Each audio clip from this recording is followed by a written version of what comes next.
World के 2 record में दर्ज है, Limca book of world record and world wide record. ये जो हम यहाँ पर फेस्टिवल कर रहे हैं, इसके लिए भी हमने वर्ल्ड वाइड रिकॉर्ड को अप्लाई किया है, हमने लिम्का बुक ऑफ रिकॉर्ड को अप्लाई किया हुआ है। और इसकी भी खुशी और इसकी खुशखबरी आप बहुत जल्द सुन सकेंगे। मुंशी प्रेमचंद पर कहानियों का सिलसिला 2005 में शुरू हुआ, जब प्रेमचंद जी की 125वीं बर्थ एनिवर्सरी थी। तो ये कहा गया था कि बहुत भव्य पैमाने पर उनकी एनिवर्सरी को मनाया जाएगा, लेकिन वो मनाई गई कि नहीं मनाई गई, लेकिन उसने हमको एक सीख जरूर दी और ये बताया कि क्यों नहीं हम प्रेमचंद की कहानियों पर मंचन करें, कि क्यों नहीं लेखक को ऐसे श्रद्धांजलि दी जाए। उसकी जिंदगी में 315 कहानियां और उसके दुनिया से चले जाने के बाद उसी के नाम पर 315 ग्राम। ऐसा कभी भी कि कोई दुनिया से चला गया और उसी के नाम पर किसी और विधा में वो अफसाना लिखता था, कहानी लिखता था, लेकिन जब वो चला गया तो उस पर ड्रामे खेले जाओ और वो ड्रामे भी उसी के नाम पर खेले गए।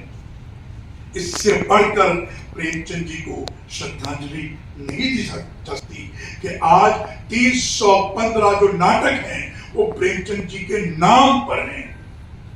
हालांकि उन तमाम नाटकों का अनुवाद, उनका ड्रामेटाइजेशन मैंने किया है, लेकिन आप अगर मुझे फॉलो कर रहे होंगे 20 इयर्स से, तो आपने कभी कहीं नहीं पढ़ा होगा कि लिखा हो कि रिटन बाय मुजीब खान। मैंने कभी ये हिमाकत नहीं की और मैं अपने आप को इस लायक भी नहीं समझता। यहां तक कि जब हम हिंदी में करते हैं तो मुंशी जी की किसी भी कहानी में एक भी लफ्ज का बदलाव नहीं करती। अगर उन्होंने कहा है कि हर कारा दरवाजे पे खड़ा बब्बक झकझक कर रहा है 1 पैसे के लिए, तो हमने यही अपने कलाकार से बुलवाया कि हर कारा बब्बक झकझक कर रहा है 1 पैसे। हम प्रेमचंद की किसी लाइन को नहीं बदलते, चूंकि हम तेज भाषाओं में कर रहे हैं तो यहां पर जबान बदली गई है, लेकिन प्रेमचंद हर कहानी में मौजूद है। तो इस बात का भी हमने ख्याल रखा है। हम कोशिश करते हैं कि हमारे सेट पर हम बहुत कम आज की चीजें इस्तेमाल करें। हमने लकड़े की कुर्सी भी रखी हुई है, इसीलिए कि वो उस जमाने में लकड़े की कुर्सी इस्तेमाल की जाती थी। हमारे कलाकार कोई भी प्लास्टिक का बैग लेकर नहीं आता और कोई प्लास्टिक की चप्पल और आज का मॉडर्न जूता नहीं पहनता। वो जो पहनते हैं उस दौर का पहनते हैं। हम ये भी कोशिश करते हैं कि उनके बालों का स्टाइल, उनकी मूंछें, उनकी दाढ़ियां भी उसी जमाने की। प्रेमचंद को अगर आपको देखना है तो प्रेमचंद के दौर में देखिए। हम सब मॉडर्न दौर में हैं, हमारे पास लाइट्स है, आप एसी में बैठे हुए हैं, इससे हमें परहेज नहीं है, हम इसको छोड़ नहीं सकते। ये जिंदगी का एक हिस्सा है, लेकिन जो हम कर सकते हैं हमने किया है। आप हमारे हिंदी और उर्दू ड्रामों में कहीं भी प्रेमचंद का कोई शब्द बदला हुआ नहीं देखेंगे। प्रेमचंद की एक कहानी है, उसका नाम है खूचड़। खूचड़ खूचड़ कौन होता है? खूचड़ वो आदमी है जो हर चीज में आपको टोके। ये लाइट जल रही है, ये लाइट क्यों जल रही है? क्या बुझा दिया, बंद कर दिया, तो लाइट बुझा क्यों दिया? तो जला दिया, तो जला क्यों दिया? अच्छा ये फूल यहाँ पर क्यों है? एक फूल गुलदान में है, तो ये गुलदान क्यों है? अरे गुलदान में रखा जाएगा ना।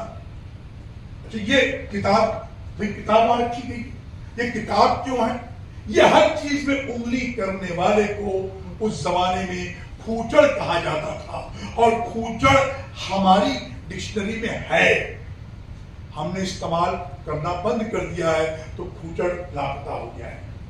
तो खूचड़ कहानी में एक लफ्ज है, हलवा कैसा बनाया कि कचाइयां आ रही थी। हलवा कैसा बनाया कि कचाइयां आ रही थी। ये कचाइयां क्या है? कच्चेपन के लिए प्रेमचंद ने एक शब्द इस्तेमाल किया है, कचाइयां। हम क्या बोलते हैं? दाल कच्ची है, चावल कच्चा है, रोटी कच्ची है, हम यही बोलते हैं।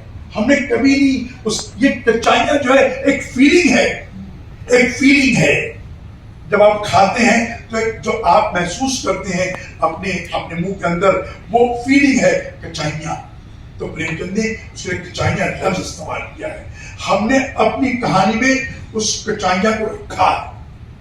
मेरे कलाकार मुझसे कहते हैं, सर ये शब्द हल्का कर दीजिए, सर ये शब्द को दूर कर दीजिए, सर यहाँ पर कोई और शब्द लेके आइए। मैं कोई शब्द नहीं बदलता।